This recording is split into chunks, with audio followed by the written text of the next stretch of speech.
Stop me if you've heard this before, but Justin Jefferson is about to make history. He made history last week. It feels like he makes history literally every single time he steps out onto the field for the Minnesota Vikings. But he's about to make more, even after just last week eclipsing Torrey Holt for the most career most receiving yards through the first 5 years of a player's career. My name is Brevin Bain. This is Vikes Now. I'm not Dustin Baker. This is not the Scotial Network, but this felt somewhat important to make a video about because I don't know. Obviously, we've released videos and whatnot about Justin Jefferson, most recently, like over the offseason, about the extension and whatnot, or lack thereof at that time. But I think we need to just appreciate Justin Jefferson for just a quick little shot, quick little espresso shot, just a quick minute. Justin Jefferson, like I said, eclipsed Torrey Holt for the most yards by a player in their first 5 seasons last week against Tennessee Titans. I believe he sits at 6,811 now. Which is ridiculous because he did that in 10 less games than Torrey Holt, and he still has 7 more games this regular season to go ahead and run up that record. I'm not saying that record will never be caught. I'd have to check Jamar Chase's pace, but really he's the only person that would be contending with him for that to this point, I would think. But yeah, just ridiculous. Torrey Holt did it in 80 games. Randy Moss was second. Going to that game before Jefferson bypassed them both in the same game. Jefferson was actually third in the NFL in that statistic going into last Sunday in Tennessee. But Jefferson leapfrogged them both. Holt and Moss both played in 80 games in their first 5 career years. Justin Jefferson, like I said, surpassed that number in 70. Assuming hopefully he will be healthy for the rest of the year. He will have 77 games played, and he's going to run up that record. Feels kind of safe to say he'll have at least 700 receiving yards, 650 maybe, as the year rolls on. But not only did he surpass Torrey Holt and Randy Moss to make that history on Sunday, tomorrow, at the time of recording, the Vikings play the Chicago Bears, and Jefferson has a chance to make history again. It's not for a lead in anything. It's not to become the first player to ever do it.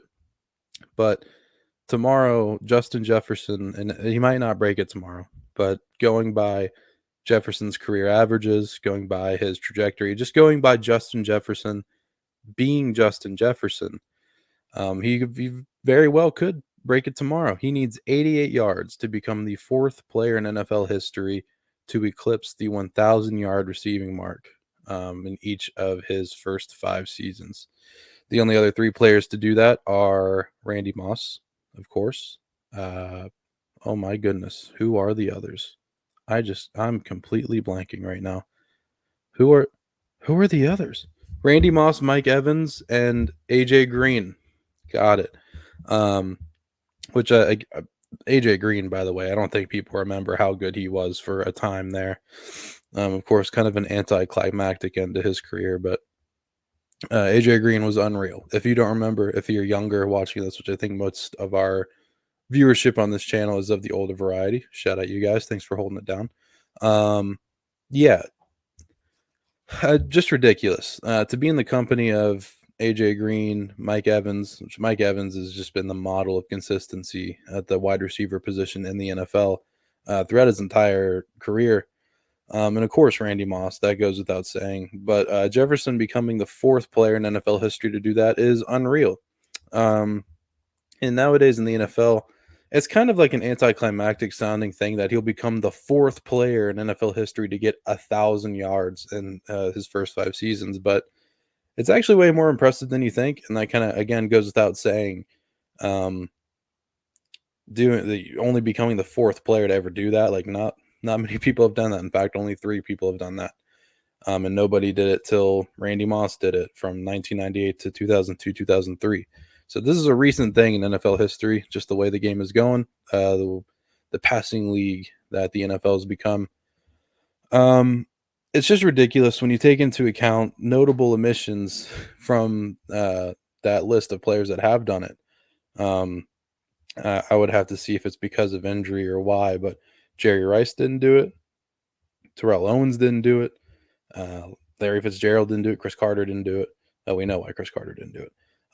But yeah, all these great, all-time great wide receivers didn't accomplish this feat. Calvin Johnson, Megatron didn't do it. So when you take into account that they didn't do it, there's only really two players, unless, and then I wrote an article on this that should be going on Purple PTSD. But again, I felt it felt important, somewhat important, not because of the stat alone, but just to appreciate Justin Jefferson. Felt right to make a video about it. Um, when you look at the players in the NFL now, like current NFL players, you think of all the league top receivers. Of course, Jefferson. You got CeeDee Lamb. You got Tyreek Hill, AJ Brown, Garrett Wilson, just to name a few. Obviously, I'm missing some, but you look at those players too, not just the players in the past that didn't make it, didn't achieve that, like Jerry Rice, most notably. Um, you think of all these young, great receivers that are coming up, and there's really only two, but two or three that are kind of rivaling Jefferson for it, or not rivaling Jefferson, but like can do what Jefferson is about to do. I think Garrett Wilson can do it, but he's got a while to go, and he's on the Jets, so you never know. Jamar Chase will probably do it next season. He'll probably become the fifth player. And then Jalen Waddle, he's had 3 straight 1,000-yard seasons.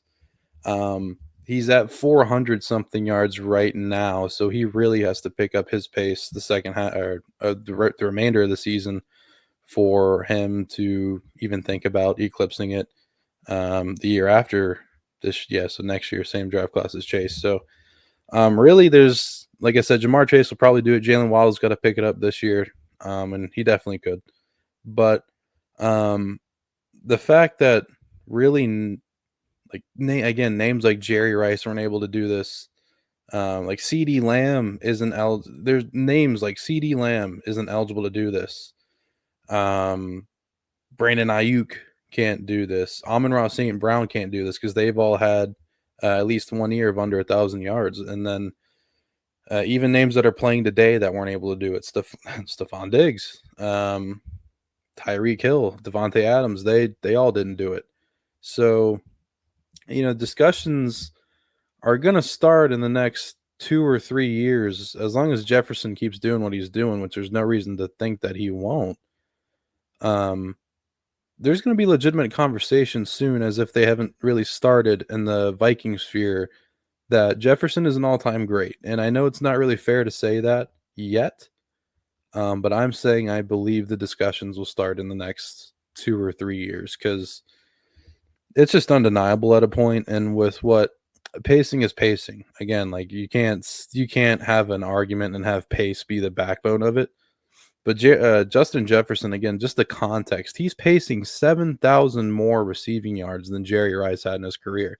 And Jerry Rice's receiving record should be like completely untouchable, even with the way the NFL is going. Jerry Rice played for so long and played so well that, like, it's just ridiculous what Jefferson is doing. But I'm not saying Jefferson will reach that mark. He'd have to play a lot. And like I said, Jerry Rice played almost 20 years. But yeah, it just puts into context that, sorry, respond to a text here, that Justin Jefferson is utterly ridiculous. And I think it's important just to give him, not that we don't appreciate him enough, we do, but just to put it into perspective of how special, absolutely special Justin Jefferson is. He's the best wide receiver on the planet. If he keeps doing this, he might be the best wide receiver of the last 25 years. If he keeps doing this, he's going to be the best Vikings wide receiver ever. And again, Randy Moss is in that. I know it's kind of crazy to say, but he keeps doing just what I'm not even saying keep going off the Jefferson. Like, I'm not even saying like have 2,000-yard seasons. I'm saying if Justin Jefferson keeps doing what he's done and has consistently done through his career, if he does that over the next 4 or 5 years, like, we're talking about a top 5, top 10 wide receiver ever, maybe even more than that. But that's all for me. I just wanted to put that into context, let you guys know. As you're watching these, maybe he'll break it tomorrow, like I said. If not, the week after that against the Cardinals. Keep a lookout for that. I know they're going to mention it on the broadcast tomorrow. But yeah, thank you, Justin Jefferson, for being Justin Jefferson. Thank you, Stephon Diggs, for forcing your way out. Thank you, Buffalo Bills, for trading for Stephon Diggs. Thank you, LSU, for developing, I guess, to a point, Justin Jefferson. Thank you to the Philadelphia Eagles for passing on Justin Jefferson. That's all.